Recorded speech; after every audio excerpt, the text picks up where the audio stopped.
Okay, this is my map solve. This is the mobile version of my map solve, to be clear. And this all stems from what it says at the bottom right there, which is the treasure is hidden somewhere here. This page, this map. Sure, yes, but let's take it literally. Let's take him for his word and how he likes to have kind of like loophole solutions to things. Let's just make it in blue. Let's just draw a little line there. Main thing we want to notice is just where is it at. All right, so we're kind of between the C and we're just touching the end of Tucson. So that's all we really need to note there. And let's go down here. This is the Kindle edition. Let's just do the same thing. Let's go here. Let's draw a line. Let's zoom in here. All right, it's just a little bit to the left of the boot heel. So that's all we really need there. Come over here. This is Book Funnel, the original app that it gets sent to. Let's get that. Let's get that. Oh, that's over here. There we go. That's going to be in the, right by the, blocking the Y of Valley of Fire. And then this is where I'll just do one other thing in here, which all of these are consistent within here. Oop, my bad. All right, that doesn't matter because we're not going to keep this. Right at the top of Alaska. And I'll show you why in a second anyway, or a confirmation of that one. It's right there, and then that goes right below White Sands. All right, got it. Okay, then we got the website, right? And why the heck? I'll show you two things on the website. One is there has always been perforated lines right here, which I think if you print it out signifies that you should be cutting.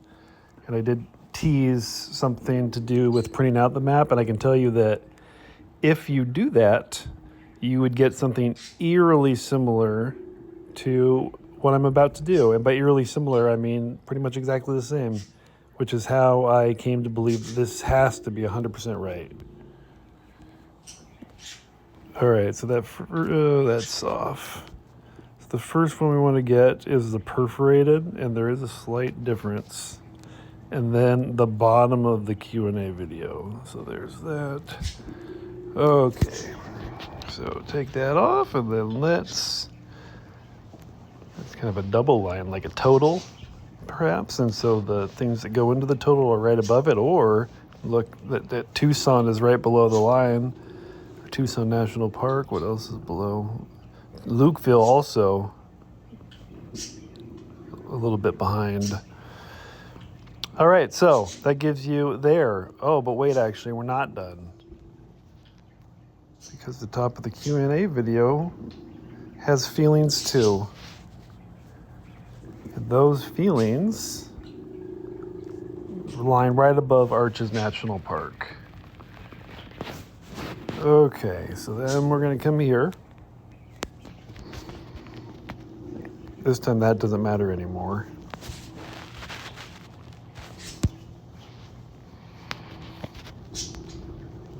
So we have, let's just see here, if you want to cover up the Y.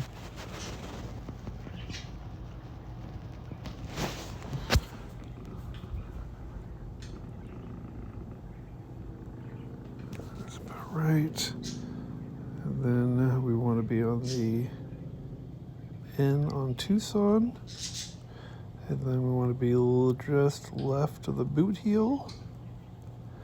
And then we want to be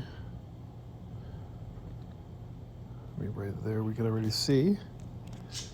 And then we'll get the other one in a second. I'm gonna actually save this and check one thing.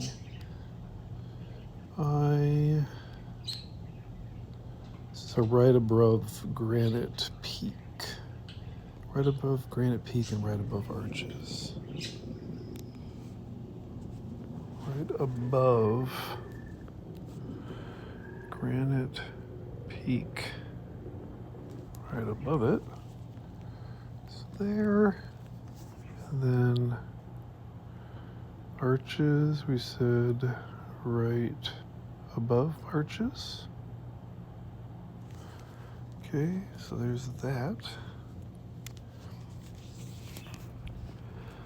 Okay.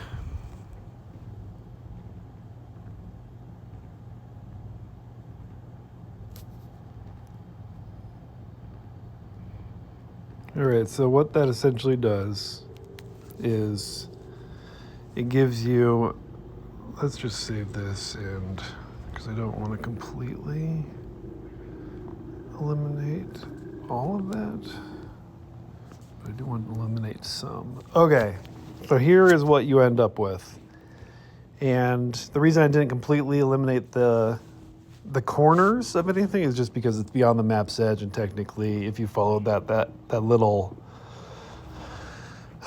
logo, then potentially it could be in an exclusionary area. But for me, this essentially confirms, because these are the two rectangles that it makes essentially.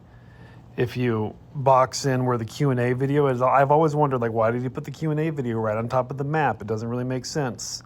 And so I think it is specifically to give you the horizontal alignments. So with that said, I think that means that the Q&A dials it in even further, which is right here, which gives us, and actually right here, sorry, gives us there.